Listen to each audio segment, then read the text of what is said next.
Good morning to all of you. Exponential function, हम अलग अलग टाइप के फंक्शन पढ़ रहे हैं।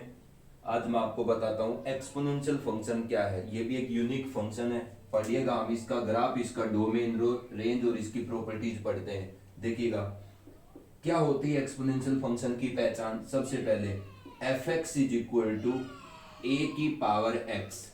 इस टाइप का जो फंक्शन होता है या इस रिप्रेजेंटेशन का जो फंक्शन होता है that is known as the exponential function. ठीक है, जिसका जो ये बेस है दैट ए इज कांस्टेंट, जिसके अंदर जो बेस होगा ए की जगह क्या होता है, कांस्टेंट। ये जो बेटा एक्स होता है दिस इज वेरिएबल। इसका क्या मतलब हुआ कि मोटी मोटी बात क्या है कि हम कांस्टेंट की पावर जब वेरिएबल होती है तो उस टाइप के फंक्शन को, या फंक्शन की डेफिनेशन जब कांस्टेंट की पावर वेरिएबल टाइप का हो तो हम उसको क्या कहेंगे, एक्सपोनेंशियल फंक्शन। लेकिन इसकी कंडीशन होती है कि आपका जो कांस्टेंट है ना ए, ये पॉजिटिव होना चाहिए और ये 1 नहीं होना चाहिए। ठीक है, मतलब कांस्टेंट की पावर वेरिएबल टाइप का फंक्शन एक्सपोनेंशियल फंक्शन तब बोला जाएगा जब आपका कांस्टेंट 0 से बड़ा हो और आपका कांस्टेंट क्या ना हो, 1 ना हो। अब इन दोनों का कारण है कि भाई कांस्टेंट की वैल्यू 0 से बड़ी होनी चाहिए और 1 नहीं होनी चाहिए। उसके बाद मतलब इस कंडीशन के अंदर, इस कंडीशन को ओबे करता हुआ कोई भी कांस्टेंट की पावर वेरिएबल टाइप का फंक्शन एक्सपोनेंशियल फंक्शन बोला जाएगा। मतलब कांस्टेंट की पावर वेरिएबल टाइप के फंक्शन को हम क्या कहते हैं, एक्सपोनेंशियल फंक्शन। बस कंडीशन क्या है उस कांस्टेंट के ऊपर कि वो कांस्टेंट पॉजिटिव हो जिसकी पावर वेरिएबल है और वो कांस्टेंट 1 ना हो। समझ में आ गई। अब इसका क्या कारण है, क्यों नहीं होना चाहिए आपका वो कांस्टेंट 1 और पॉजिटिव क्यों होना चाहिए। अगर 1 बन गया तो देखो f x is equal to a की पावर एक्स, मतलब कांस्टेंट की पावर वेरिएबल टाइप का फंक्शन एक्सपोनेंशियल फंक्शन है। ए क्या नहीं होना चाहिए, मैंने क्या कहा है कि कांस्टेंट की पावर वेरिएबल टाइप के फंक्शन को एक्सपोनेंशियल फंक्शन बोलेंगे, लेकिन ए क्या नहीं होना चाहिए, कांस्टेंट की जगह 1 नहीं होना चाहिए। क्या प्रॉब्लम है, 1 हो जाएगा तो 1 की पावर x क्या बन जाएगा बेटा, ये तो 1, that is a constant function.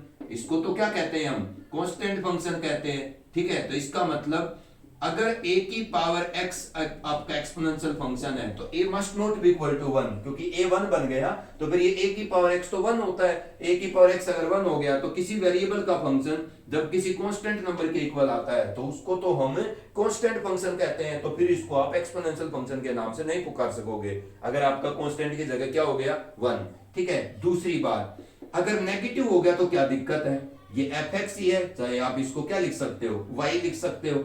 y is equal to a की पावर x। एफ ए की जगह नेगेटिव कांस्टेंट नहीं होना चाहिए, तो y इज इक्वल टू, अगर मान लीजिए किसी बच्चे ने नेगेटिव लिख भी दिया तो क्या जुल्म हो गया, क्यों नहीं होना चाहिए कांस्टेंट की जगह नेगेटिव। क्या प्रॉब्लम आती है आपको कांस्टेंट की जगह नेगेटिव आने में। अगर मैं इस इक्वेशन का दोनों साइड log अप्लाई करूंगा तो ये log -2 की पावर x होगा बेटा। और log की एक प्रॉपर्टी होती है, अभी मैं बताऊंगा आपको। log with the base A m की पावर n क्या होता है, n log with the base A m। ठीक है, ये प्रॉपर्टी होती है log की, अभी मैं आपको बताऊंगा ये चीज को। ये भी एक फंक्शन होता है log फंक्शन, ये log का ही इनवर्स फंक्शन होता है। अभी इनवर्स के बारे में हमें नहीं पता, तो इतना याद रखना कि एक्सपोनेंशियल फंक्शन log फंक्शन का इनवर्स फंक्शन होता है। अब log m की power n with base a किसके इक्वल होता है, n log m। मतलब तुम एक सेकंड के लिए इतना याद रखो, log m की पावर n log m होता है। मैं सिर्फ इस पॉइंट को क्लियर करना चाहता हूं। तो ये क्या बन गया, log y is equal to log m की पावर n, तो ये n नीचे उतर आता है, n log m।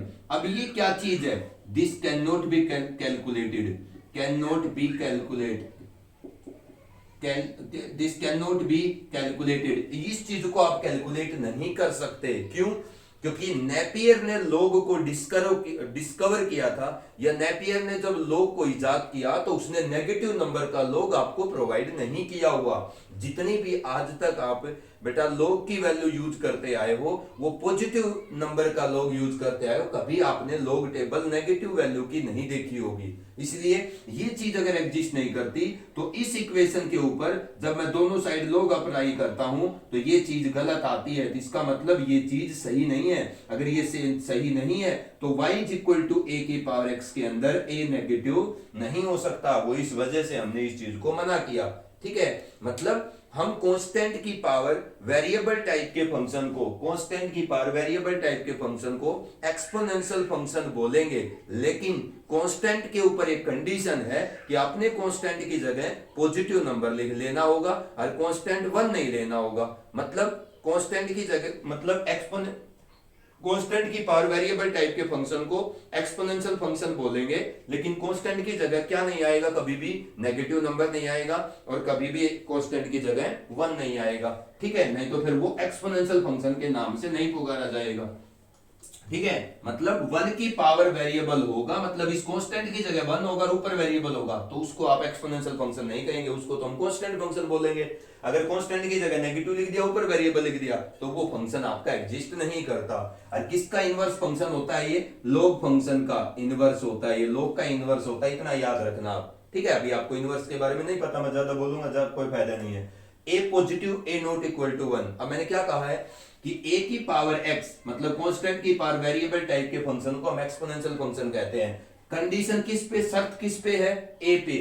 a की वैल्यू यहां पर a की पावर x में a की जगह 0 से बड़ा नंबर होगा, लेकिन 1 नहीं होगा। तो तुम एक बात बताओ बेटा, अगर a की वैल्यू 0 से बड़ी होगी लेकिन 1 नहीं होगी, तो ये जो कंडीशन है ना a की वैल्यूज पर, ये a की वैल्यूज को दो तरीके का बना रही है। a की वैल्यू 0 से क्या होगी? बड़ी, लेकिन क्या नहीं होगी? 1। तो इसका मतलब अगर a की वैल्यू 0 से बड़ी होगी मतलब 0 से आगे होगी लेकिन 1 नहीं होगी, तो इसका मतलब a या तो 0 से 1 के बीच में होगा या फिर बेटा a 1 से क्या होगा? बड़ा। दो ही बातें हैं भाई, a 0 से बड़ा होगा लेकिन 1 नहीं होगा, तो फिर क्या होगा? a या तो 0 से 1 के बीच में या फिर a किससे बड़ा होगा? 1 से बड़ा। इतना तो समझ सकते हैं हम। अब देखो a की जो कंडीशन है a की वैल्यूज पर, मतलब कांस्टेंट की पावर वेरिएबल टाइप के फंक्शन में जो कांस्टेंट पे कंडीशन है, ठीक है, वो कांस्टेंट पे जो कंडीशन है वो कांस्टेंट की दो तरीके की वैल्यूज बता रही है। एक तो कांस्टेंट की जगह या तो नंबर आपके पास एक्सपोनेंशियल फंक्शन में 0 से 1 के बीच में होगा नंबर, या फिर आपका कांस्टेंट की पावर वेरिएबल टाइप के एक्सपोनेंशियल फंक्शन में a की जगह क्या होगा? नंबर 1 से बड़ा। ये जो कंडीशन है a की वैल्यूज पर, मतलब जो एक्सपोनेंशियल फंक्शन में कांस्टेंट की वैल्यूज की कंडीशन है, ये कांस्टेंट की वैल्यूज को दो तरीके का बोल रही है। या तो कांस्टेंट की जगह एक्सपोनेंशियल फंक्शन में 1 से बड़ा नंबर होगा या फिर 0 से 1 के बीच का नंबर होगा। समझ में आ गई? हम दोनों तरीके को डिटेल से पढ़ते हैं कि अगर एक्सपोनेंशियल फंक्शन के अंदर कांस्टेंट की जगह 0 से बड़ा नंबर होता है तो क्या होगा, ठीक है, और कांस्टेंट की जगह 1 से बड़ा होता है तो उस एक्सपोनेंशियल फंक्शन का पास उसका ग्राफ या उसकी प्रॉपर्टी या उसकी कंडीशन कैसी होंगी, वो कैसा होगा। देखो ये a का पता चल गया कि इसके अंदर जो a है, मैं यहां लिख देता हूं, a की वैल्यू या a की वैल्यू क्या होगी? 0 से बड़ी, लेकिन क्या नहीं होगा? a 1 नहीं होगा। ये ध्यान रखना, एक्सपोनेंशियल फंक्शन की ये क्या है? शर्त है कांस्टेंट की। एक्सपोनेंशियल फंक्शन के अंदर कांस्टेंट की शर्त है कि कांस्टेंट 0 से बड़ा होना चाहिए, 1 नहीं होना चाहिए। तो फिर दो बातें हैं, अगर कांस्टेंट 0 से बड़ा होना चाहिए, 1 नहीं होना चाहिए, तो फिर कांस्टेंट क्या होगा? या तो 1 से बड़ा नंबर होगा या फिर कांस्टेंट आपका 0 से 1 के बीच का नंबर होगा। इसका मतलब कांस्टेंट की पावर वेरिएबल टाइप के फंक्शन में कांस्टेंट की जगह या तो 1 से बड़ा नंबर लिखा मिलेगा या 0 से 1 के बीच का नंबर लिखा मिलेगा। तो ठीक है, अगर कांस्टेंट की जगह 1 से बड़ा नंबर लिखा मिलेगा तो इस एक्सपोनेंशियल फंक्शन का कर्व कैसा आएगा, और जब कांस्टेंट की जगह 0 से 1 के बीच का नंबर होगा तो एक्सपोनेंशियल फंक्शन का कर्व कैसा आएगा, ग्राफ अलग अलग होगा। अब इस कांस्टेंट की वैल्यूज के हिसाब से एक्सपोनेंशियल फंक्शन की दो कर्व आती हैं। अगर आपके एक्सपोनेंशियल फंक्शन में कांस्टेंट 1 से बड़ा है तो कर्व अलग होगी, अगर एक्सपोनेंशियल फंक्शन में कांस्टेंट आपका 0 से 1 के बीच का नंबर है तो फिर कर्व अलग होगी। इस केस में हम कर्व बनाते हैं। पहले देखो, अगर आपको इसका ग्राफ बनाना है तो आपको पहले इसका डोमेन और इस फंक्शन की रेंज पता होनी चाहिए। ठीक है, कि एक्सपोनेंशियल फंक्शन का डोमेन क्या है और एक्सपोनेंशियल फंक्शन की रेंज क्या है। समझिएगा आप इस चीज को। बताओ, यही आपका एक्सपोनेंशियल फंक्शन है। मैं एक एग्जांपल लेता हूं, एक ऐसा एक्सपोनेंशियल फंक्शन लेता हूं जिसमें कांस्टेंट की जगह क्या लिखता हूं? 1 से बड़ा नंबर, फॉर एग्जांपल 2 की पावर x। ठीक है, यहां पर एक ऐसा एग्जांपल की मदद से मैं इस कंडीशन का एक्सपोनेंशियल फंक्शन का ग्राफ बनाऊंगा, a 0 से 1 के बीच में 1/2 की पावर x। ज्यादा अच्छे से समझोगे तुम। ठीक है, मतलब मैं ऐसे a की पावर x, मतलब मैं fx is equal to a की पावर x का ग्राफ बना रहा हूं जब a क्या हो, 1 से बड़ा हो। समझ में आ गई? तो 1 से बड़ा a लिया मैंने 2, तो fx इज इक्वल टू 2 की पावर x, मतलब इस 2 की पावर x का जो कर्व आएगा, ठीक है, वो उन सभी कर्व के नेचर को बता देगा जिन कर्व के अंदर कांस्टेंट क्या होगा, बेस के अंदर 1 से बड़ा होगा। इसको स्टडी करते हैं हम। देखो fx इज इक्वल टू 2 की पावर x की अगर मैं कर्व बनाता हूं तो सबसे पहली चीज x की जगह 0 रखेंगे, fx को मैं y भी लिख सकता हूं। अगर मैंने x की जगह 0 रखा तो f0 मतलब 0 पॉइंट पर y कितना आएगा, 2 की power 0, that is equal to 1।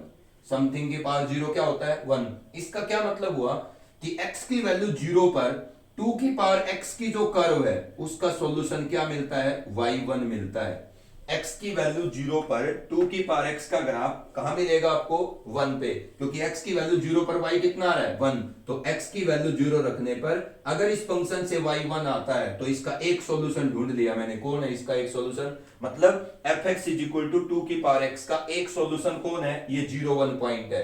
ठीक है, तो अगर किसी फंक्शन का एक सॉल्यूशन आपके पास है तो आपका उस फंक्शन का कर्व उस अपने सॉल्यूशन के पॉइंट से क्या करेगा, पास करेगा। ठीक है, अब मैंने क्या ढूंढ लिया, इसका एक सॉल्यूशन कि x की वैल्यू 0 पर इस फंक्शन से y की वैल्यू 1 आती है, तो 0 1 is the solution of this function. ठीक है, दूसरी अब क्या हो गया, 0 पर आपका y की वैल्यू 1 देता है फंक्शन। अब दो तरीके के पॉइंट है, एक तो 0 से बड़े, एक 0 से छोटे। एक तो 0 से बड़े वाले पॉइंट और एक 0 से छोटे। इस नंबर लाइन पर दो तरीके के पॉइंट है। ठीक है, समझ में आ गई? अब मैं क्या करता हूं, मैं 2 की पावर x फंक्शन का नेचर स्टडी करता हूं। क्या, कब, जब मैं x की जगह इसके अंदर 0 से बड़ा नंबर रखता हूं तो ये कैसा नेचर दिखाता है। देखो, अगर fx इज इक्वल टू 2 की पावर x में x की जगह आप 2 की x की जगह 1 रखोगे 2 आएगा। अगर 2 की पावर x में x की जगह 2 रखोगे 4 आएगा।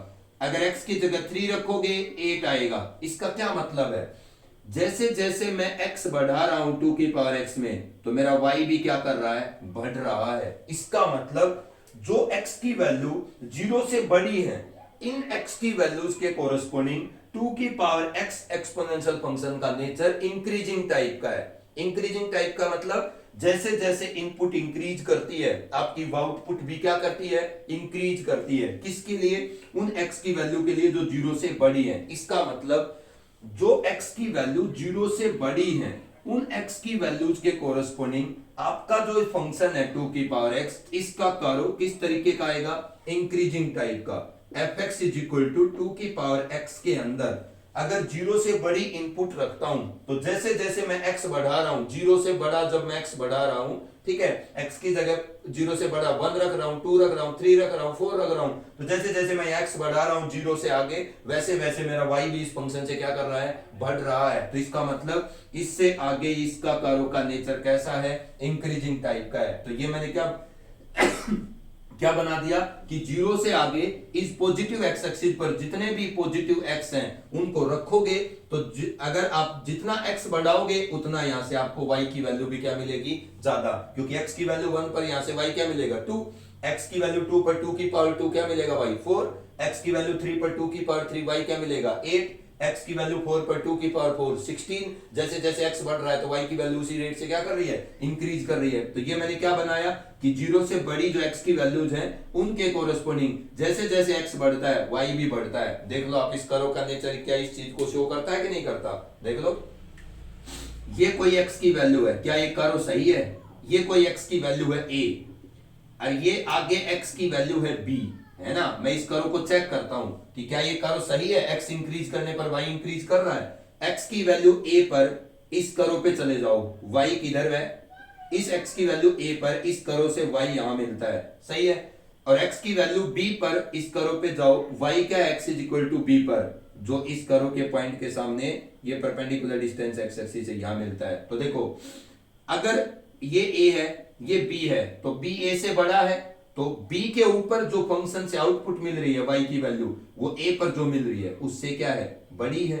तो ये ग्राफ सही बनाया आपने कि जैसे जैसे x इंक्रीज कर रहा था, ठीक है, तो जितना बड़ा x है पॉजिटिव उतना ही बड़ा यहां से आपको फंक्शन का आउटपुट मिल रहा है। तो b a से बड़ा है x, मतलब x की वैल्यू जो b है वो b अगर a से बड़ा है, ठीक है, तो इस b पर जो y की आउटपुट है फंक्शन की, वो इस a के ऊपर जो आउटपुट दे रहा है फंक्शन उससे क्या है, बड़ी है। क्या ये बात समझ में आ गई? दूसरी बात, अगर मैं इसके अंदर अब 0 से छोटी वैल्यू रखता हूं, ठीक है, अब मैं क्या करता हूं, इसके अंदर x की जगह 0 से छोटा वैल्यू रखता हूं, तब ये अपनी आउटपुट कैसे दिखाता है, fx इज इक्वल टू, ये क्या हो गया 2 की पावर x। अब मैं क्या करूंगा, इसमें x की जगह नेगेटिव वैल्यू इधर माइनस x एक्सिस है, माइनस इंफिनिटी तक है। अगर मैंने x की जगह 2 की पावर, देखो x की जगह -1 रखा तो 2 की पावर -1 1/2, अगर x की जगह -2 रखा 2 की पावर -2, इसका मतलब 1/2 की पावर 2 दैट इज 1/4।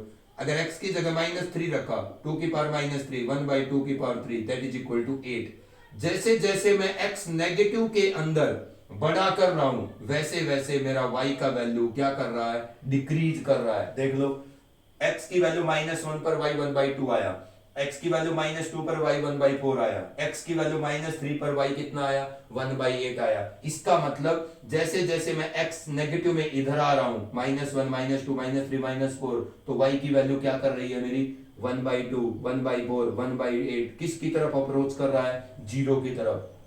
y की वैल्यू पहले 1/2 थी, जैसे ही x की जगह -2 करा और आधी हो गई, -3 किया 1/8 हो गई। अगर मैंने x की जगह -4 किया तो 1/16 हो गई। ये 1/2 0.4 0.5 1/4 1/8 किधर किसको अप्रोच करती है, y की वैल्यू 0 को, जैसे x नेगेटिव के अंदर आगे बढ़ते जाते हैं। तो इसका मतलब इससे पीछे आपके फंक्शन की कर्व ऐसी होगी। ठीक है, मैं थोड़ा सा मिला देता हूं, ये याद रखनी है आपको। ये वो पॉइंट है जो x इज इक्वल टू 0 पर y क्या आ रहा था आपका 1, तो यहाँ पर y 1 है। तो ये जो मैंने कर्व बनाई है ये क्या है, ये fx is equal to a की पावर x की कर्व है, जब आपका जो बेस कांस्टेंट है वो 1 से क्या हो, बड़ा नंबर हो। समझ में आ गई? तो x की वैल्यू 0 पर a की पावर x से आउटपुट 1 मिलती है, लेकिन 0 से बड़ी इनपुट देते हैं a की पावर x में जिसका a 1 से बड़ा हो, उसमें तो क्या करती है, x की वैल्यू इंक्रीज करने पर y भी इंक्रीज करता है साथ साथ। लेकिन नेगेटिव के अंदर अगर इनपुट देते हैं ऐसे a की पावर x में जिसका a 1 से बड़ा है, ठीक है, तो जैसे जैसे x नेगेटिव में इधर आते हैं माइनस इंफिनिटी की तरफ, तो y की वैल्यू किधर अप्रोच करती है, 0 को। लेकिन ये कभी 0 होता नहीं है, क्यों? क्योंकि minus infinity is not a real number, क्योंकि x की जगह अगर माइनस इंफिनिटी रखूंगा तब 2 की पावर माइनस इंफिनिटी 1/2 की पावर इंफिनिटी, 2 की पावर इंफिनिटी इंफिनिटी होता है और 1/इंफिनिटी फिर 0 बनेगा, वो 0 अप्रोक्सीमेट वैल्यू होगी। इसलिए कभी आपने इस ग्राफ को टच नहीं करना। Infinity is not a number, this is a symbol. समझ में? इंफिनिटी कोई नंबर नहीं होता। तो ये आपने क्या बनाया है, 2 की a की पावर x का ग्राफ बनाया है जिसका a 1 से बड़ा है। अब ये उस a की पावर x का कर्व है जिसका बेस जो कांस्टेंट a है वो किससे बड़ा हो, 1 से बड़ा हो। ठीक है ना? अब समझो, ये मैंने जो कर्व बनाया है ये उस a की पावर x का है जिसका a 1 से बड़ा है। ठीक है, ये किसका ग्राफ बना दिया, fx is equal to a की पावर x का जिसका बेस a कितना है, 1 से बड़ा है। 0 पर कहां मिलता है, 1 पर। ठीक है, और ये जैसे जैसे नेगेटिव के अंदर आप माइनस इंफिनिटी की तरफ अप्रोच करते हो तो y किसको अप्रोच करता है, 0 को अप्रोच करता है। अब तुम एक बात बताओ मेरे को, ठीक है, ये उस a की पावर x का ग्राफ है जिसका a बेस क्या है, 1 से बड़ा। अगर बेस 0 से 1 के बीच का नंबर होता है तो क्या होगा, मैं एक एग्जांपल लेके बनाऊंगा ग्राफ। 1/2 की पावर x, क्या a 0 से 1 के बीच में है। अब इसके ग्राफ में इसमें क्या फर्क होगा, देखो x की वैल्यू 0 रखोगे, y लिख लेता हूं मैं fx को, x की वैल्यू 0 पर 1/2 की पावर 0 क्या मिलेगा, 1। तो x की वैल्यू 0 पर इसका सॉल्यूशन भी क्या आता है, 1। मतलब इस फंक्शन का भी सॉल्यूशन क्या है, 0 1। मतलब 0 1 से तो इस फंक्शन का भी कर्व क्या करेगा, पास करेगा। लेकिन ये उल्टा होगा, अगर मैं इसके अंदर x की पॉजिटिव वैल्यू बढ़ाता हूं तो ये यहां y की वैल्यू क्या करेगी, डिक्रीज करेगी पॉजिटिव के अंदर। कैसे, देखो तुमने इसका कर्व तो बना दिया ना, तो मैं इधर इसको साफ कर देता हूं। अब इसका नेचर देखना तुम, ठीक है, 0 के ऊपर ये भी कहां मिलेगा, 1 पर, क्योंकि 0 की वैल्यू 1, x की वैल्यू 0 रखता हूं तो यहां से भी y कितना मिलता है, 1। तो 0 1 is the solution of this function, तो 0 1 से इस फंक्शन का कर्व पास करेगा। अब क्या कितनी वैल्यू रह गई भाई, नंबर लाइन पर या तो 0 से बड़ी या 0 से छोटी। 0 पर तो ये 1 पे मिल रहा है, तो एक बार 0 से बड़ी वैल्यू के लिए इसका नेचर चेक करता हूं। जो आपका y है, y कौन है, ऐसा ए की पावर x है मेरा y, जिसका a 0 से 1 के बीच का, इसी को स्टडी कर रहे हैं हम। ठीक है, बताइए अगर मैं x की जगह 1 रखता हूं तो 1/2 की पावर 1/2, और आगे बढ़ाओ x पॉजिटिव के अंदर, x की जगह मैं 2 रखता हूं 1/4, अगर x की जगह मैं पॉजिटिव में 1/3 रखता हूं तो ये 1/8, अगर x की जगह मैं पॉजिटिव के अंदर 4 रखता हूं तो 1/2 की पावर 4 1/16। जैसे जैसे मैं x बढ़ा रहा हूं, समझ भाई, y क्या कर रहा है, डिक्रीज कर रहा है। यहां पर पिछले में क्या था, जिस फंक्शन का कांस्टेंट, जिस एक्सपोनेंशियल फंक्शन का कांस्टेंट 1 से बढ़ा था, उसमें पॉजिटिव में x बढ़ा रहा था तो पॉजिटिव में y बढ़ रहा था साथ साथ। लेकिन इसके अंदर ऐसे एक्सपोनेंशियल फंक्शन जिसका कांस्टेंट 0 से 1 के बीच का नंबर है, उसके अंदर अगर आप x बढ़ाओगे पॉजिटिव में तो y पॉजिटिव में डिक्रीज होगा। इसका मतलब इससे आगे 0 से बड़ी वैल्यूज के लिए आपके फंक्शन का कर्व क्या करेगा, y की वैल्यू 0 को अप्रोच करेगा। समझ में आ गई? क्यों? क्योंकि अगर x की वैल्यू आप पॉजिटिव में इंक्रीज करोगे तो y की वैल्यू पॉजिटिव में क्या करेंगी, डिक्रीज करेंगी। अगर फंक्शन से y की वैल्यू पॉजिटिव में डिक्रीज करती है तो y की वैल्यू डिक्रीज करती है और किधर अप्रोच करती है, 0 को, तो आपके फंक्शन की कर्व क्या करेगी, x एक्सिस को अट्रैक्ट करने की कोशिश करेगी। क्यों? क्योंकि x एक्सिस के साथ, जब x एक्सिस के साथ मिल जाती है कोई कर्व, तो इसका मतलब वो y की वैल्यू 0 को अप्रोच कर रही है। ठीक है, तो ये मैंने क्या बना दिया कि भाई x की वैल्यू अगर 0 से बड़ी है तो मेरा फंक्शन किसको अप्रोच कर रहा है, y को, y किसको अप्रोच कर रहा है मेरे फंक्शन में, 0 को। अब समझ में आ गई ये बात। दूसरी चीज, अब हम क्या पढ़ते हैं कि x की जो नेगेटिव वैल्यू है उन पर 1/2 की पावर x का बिहेवियर कैसा है। अब देखो हम इसको x की नेगेटिव वैल्यू के लिए के कोरस्पोंडिंग इसको चेक करते हैं। पहले x की जगह रखो -1, कितना हो गया ये, 1 की पावर -1 1, 2 की पावर -1, ऊपर जाके 2 की पावर 1 2। अगर x की जगह मैं -2 रखूंगा तो ये क्या बन जाएगा, 1/2 की पावर -2, ऊपर जाके 2 की पावर 2 4। x की जगह अगर मैं -3 रखूंगा तो 1/2 की पावर -3, इसका मतलब 2 की पावर 3 8। इसका मतलब नेगेटिव एक्स एक्सिस पर जब मैं आगे बढ़ रहा हूं तो मेरे को y की वैल्यू क्या कर रही है, इंक्रीज कर रही है। 2 इज ग्रेट, 2 से 4 ज्यादा है, 4 से 8 ज्यादा है, तो नेगेटिव एक्स एक्सिस पर जब मैं आगे बढ़ रहा हूं तो मेरे की y की वैल्यू भी पॉजिटिव में क्या कर रही है, बढ़ रही है। तो इसका क्या मतलब हुआ कि इससे पहले आपका कर्व का नेचर ऐसा होगा।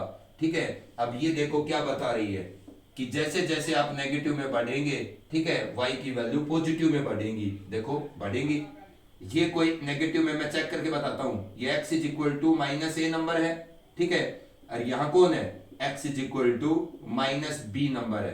अब ये -b नंबर -a से छोटा है लेकिन नेगेटिव में आगे है। ठीक है, अब इस -b पर फंक्शन से y क्या मिल रहा है, यहां मिल रहा है, और इस -a पर फंक्शन से y कहां मिल रहा है, यहां मिल रहा है। कौन सा y बड़ा है, ऊपर वाला। तो देख लो -2 पर जो y आ रहा है वो 4 है, -1 पे जो y आ रहा है वो 2, तो 4 is greater than 4 is greater than 2। इसका मतलब छोटे नेगेटिव नंबर पर y की वैल्यू पॉजिटिव में ज्यादा आती है, किससे, बड़े नेगेटिव नंबर पर न, मतलब इन दोनों में से बड़ा कौन है, -1 ही है ना। लेकिन नेगेटिव के अकॉर्डिंग जो जितना बड़ा नेगेटिव है उतना ही बड़ा उसका पॉजिटिव y है। तो देख लो ये -a से बड़ा नेगेटिव है तो इसका पॉजिटिव में y -a वाले पॉजिटिव वाले y से बड़ा है। तो यही आपका नेचर है। तो इस तरीके का कर्व आएगा, उस fx is equal to a की पावर x का कर्व है ये। ठीक है ना, मैंने 1/2 की पावर x एग्जांपल से उस a की पावर x का ग्राफ बना दिया जिसमें a 0 से 1 के बीच में लाई करता है। तो ये जो कर्व है ये उन सभी कांस्टेंट की पावर x का कर्व है जिनका कांस्टेंट 0 से 1 के बीच में लाई करता हो। समझ में आ गई? अब ये दोनों नेचर आप समझ गए होंगे। अब देखो इसका डोमेन क्या है, मैं एक चीज छोड़ गया, इसका डोमेन क्या है, और इसके ग्राफ से आपको सब समझ आ जाएगा। ठीक है, हम इसी को स्टडी कर रहे हैं, अभी ध्यान से देखना तुम। मैंने दोनों कर्व बना दिए हैं। ठीक है, ये जो कर्व मैं बना रहा हूं ये उस a की पावर x का कर्व है। ठीक है, ये fx is equal to a की पावर x का कर्व है जिसका a 1 से बड़ा है। ठीक है, ये 0 पे कहां मिलता है, 1 पे। अब मैं इसी के साथ दूसरा कर्व बना रहा हूं। ठीक है, अब मैं इसी के साथ दूसरा कर्व ड्रा कर रहा हूं, उस a की पावर x का कर्व ड्रा कर रहा हूं जिसका बेस 0 से 1 के बीच में लाई करता है। ये ऐसे ए की f x is equal to a की पावर एक्स की कर्व है जिसका ए 0 से 1 के बीच में लाई करता हो, ठीक है। अब ये 0 पे कहां मिलता है आपको, 1 पे, ये दोनों 0 पे 1 पे मिलते हैं, ठीक है। अब समझो तुम, ये दोनों समझ में आ गए। इसका डोमेन क्या है, इस फंक्शन का ए की पावर एक्स का डोमेन क्या होता है। ए की पावर एक्स का जो ए है वो चाहे कुछ भी हो, इसका डोमेन होता है ऑल रियल वैल्यूज। कुछ भी रख दो बेटा, सब पे आपको आउटपुट जरूर मिलेगी। इस एक्स एक्सिस पर, ठीक है, जितनी भी रियल वैल्यूज है सब पे आउटपुट देगा। इस नंबर लाइन पर जितनी भी रियल वैल्यूज है सब पे आउटपुट देता है, तो इसका डोमेन सारी रियल वैल्यू। लेकिन इसमें मजेदार क्या है, याद रखने वाली, रेंज क्या होती है। एक्सपोनेंशियल फंक्शन का रेंज क्या है। एक्सपोनेंशियल फंक्शन एक्सेप्ट कर सकता है सारी रियल वैल्यूज को। एक्स की जगह कोई भी रियल वैल्यू रख देना, उस पे एक्सपोनेंशियल फंक्शन का वाई आएगा रियल। लेकिन जो रियल आएगा ना, सभी रियल वैल्यूज के कोरस्पोंडिंग, वो रियल जो वाई आएगा वो 0 से बड़ा होगा और इंफिनिटी तक होगा। इसका मतलब पॉजिटिव रियल वैल्यूज, समझ में आ गई, इंक्लूडिंग 0। तो आपका जो एक्सपोनेंशियल फंक्शन होता है, ए की पावर एक्स टाइप का फंक्शन, उसका ए चाहे 0 से 1 के बीच में हो, चाहे उसका ए 1 से बड़ा हो, उसका डोमेन तो सारी रियल वैल्यूज होती है। लेकिन एक्सपोनेंशियल फंक्शन की जो आउटपुट होती है वो पॉजिटिव रियल वैल्यू। देख लो, आपको जितनी भी एक्स की वैल्यूज है, एक्सपोनेंशियल फंक्शन से वाई की नेगेटिव वैल्यू मिली कभी, कभी नहीं मिलेगी। एक्सपोनेंशियल फंक्शन में एक्स की जगह चाहे पॉजिटिव रियल रख देना चाहे नेगेटिव रियल, कभी भी आपको वाई क्या नहीं मिलेगा, नेगेटिव में नहीं मिलेगा। एक्सेप्ट कर सकता है ये सारी रियल वैल्यू, चाहे पॉजिटिव में रखो चाहे नेगेटिव की रखो, लेकिन ये आउटपुट जो देगा, ठीक है ना, एक्सपोनेंशियल फंक्शन, वो क्या देगा, सारी पॉजिटिव रियल वैल्यू। समझ में आ गई, कभी भी ये नेगेटिव रियल वैल्यू आपको आउटपुट में नहीं देगा, समझ गए। अब एक चीज बताता हूं आपको, अगर मान लीजिए ये आप क्या कह रहे हो कि भाई ये जो पहले वाला ग्राफ है ये उन सभी ए की पावर एक्स का कर्व है, ये उन सभी ए की पावर एक्स का कर्व है जिनका ए 1 से बड़ा है, सही है। ये क्या, ये जो कर्व बनाई है ना मैंने, ये उन सभी कांस्टेंट की पावर एक्स का कर्व है जिनका कांस्टेंट 1 से बड़ा है। और ये जो कर्व बनाई है ये उन सभी कांस्टेंट की पावर एक्स का कर्व है जिनका कांस्टेंट 0 से 1 के बीच का नंबर है। तो मैं मान लेता हूं कि भाई ये 2 की पावर एक्स का कर्व है, ठीक है। आप इस कर्व को, ठीक है, उस कांस्टेंट की पावर एक्स का कर्व मान सकते हो जिसमें कांस्टेंट 1 से बड़ा हो, क्योंकि ये जो कर्व है ये किसका नेचर है, उस कांस्टेंट की पावर एक्स के ग्राफ का नेचर है जिसका कांस्टेंट 1 से बड़ा है। तो मैं मान लिया कि भाई ये किसका कर्व है, 2 की पावर एक्स का, मान सकता हूं मैं इसको 5 की पावर एक्स का भी मान सकता हूं। अब आपने इसको मान लिया 2 की पावर एक्स का कर्व है, ठीक है। इसी के रिस्पेक्ट में अगर ये 2 की पावर एक्स का आपका क्या है, कर्व है, तो 3 की पावर एक्स के ग्राफ में और 2 की पावर एक्स के ग्राफ में क्या फर्क होगा। अगर ये कर्व 2 की पावर एक्स का मान लिया आपने, ठीक है ना, किसी का भी मान सकते हो, ये कर्व 2 की पावर एक्स का मान सकते हो, 3 की पावर एक्स का मान सकते हो, लेकिन होगा एक का ही, ठीक है। मतलब ये उस ए की पावर एक्स का, उस ए की पावर एक्स फंक्शन का कर्व है जिसका ए 1 से बड़ा है, तो मैंने इसको 2 की पावर एक्स का मान लिया, ठीक है। तो 3 की पावर एक्स का ग्राफ इसके रिस्पेक्ट में कैसे बनेगा, अगर ये 2 की पावर एक्स का है, ठीक है, तो 3 की पावर एक्स के ग्राफ में 2 की पावर एक्स के ग्राफ में क्या फर्क होगा। देखो 3 की पावर एक्स के ग्राफ में भी एक्स की जगह 0 रखोगे तो y क्या मिलेगा, 1। तो इसका मतलब इसका सॉल्यूशन भी 0 पर कितना है, 1। लेकिन fx इज इक्वल टू 3 की पावर x के अंदर अगर x की मैं 0 से बड़ी वैल्यू रखूंगा, तो मान लीजिए fx मत लिखो, आप y लिख लिया करो, ठीक है। x की जगह 1 रखा तो इससे आउटपुट 1 पर 3 आई, 2 पर 3 की पावर x की आउटपुट 9 आएगी, ठीक है। 3 पर 3 की पावर x से आउटपुट 27 आएगी, समझ में आ गई। अब समझो, जब आपका 2 की पावर x फंक्शन का कर्व आप बना रहे थे तो x की वैल्यू 1 पर 2 की पावर x की आउटपुट 2 आ रही थी, x की वैल्यू 2 पर 2 की पावर x की आउटपुट 4 आ रही थी, और x की वैल्यू 3 पर 2 की पावर x की आउटपुट क्या आ रही थी, 8। अब यही x मैंने यहां रखे हैं 3 की पावर x में, ठीक है, यही x मैंने वहां रखे थे, यहां y आ रहा था 2 4 8, यहां y आ रहा है 3 9 27। तो इसका मतलब 3 की पावर x फंक्शन के अंदर भी y क्या करेगा, इंक्रीज तो करेगा। और जैसे आप 2 की पावर x फंक्शन के कर्व में x इंक्रीज करने पर y क्या कर रहा था, इंक्रीज कर रहा था, ऐसे ही 3 की पावर x के अंदर भी x इंक्रीज करने पर y क्या करेगा, इंक्रीज करेगा। लेकिन जिस अमाउंट में आपके 2 की पावर x में x इंक्रीज करने पर y इंक्रीज कर रहा था, उससे कहीं ज्यादा तेज गति से, ठीक है, इसमें x इंक्रीज करने पर 3 की पावर x में क्या करेगा, y इंक्रीज करेगा। देखो इसमें इंक्रीज है 2 4 8 का, इसमें किसका है 3 9 27 का, तो यहां y ज्यादा तेज गति से इंक्रीज कर रहा है, x इंक्रीज करने पर 2 की पावर x के अंदर कम तेज गति से इंक्रीज कर रहा था, x इंक्रीज करने पर। ये सेम x है, यहां भी सेम x है, लेकिन यहां y देखो कितना है, यहां y देखो किस स्पीड से जा रहा है। इसका मतलब 3 की पावर x का ग्राफ भी ऐसा ही होगा जैसा 2 की पावर x का है, लेकिन क्या फर्क होगा, 3 की पावर x की करो के अंदर x की पॉजिटिव वैल्यू के कोरस्पोंडिंग जितना तेज गति से 2 की पावर x इंक्रीज करके y, मतलब 2 की पावर x के अंदर x की पॉजिटिव वैल्यू के कोरस्पोंडिंग जिस स्पीड से y बढ़ रहा था, उससे ज्यादा स्पीड से क्या करेगा, 3 की पावर x में y बढ़ेगा इन्हीं पॉजिटिव रियल वैल्यूज पर।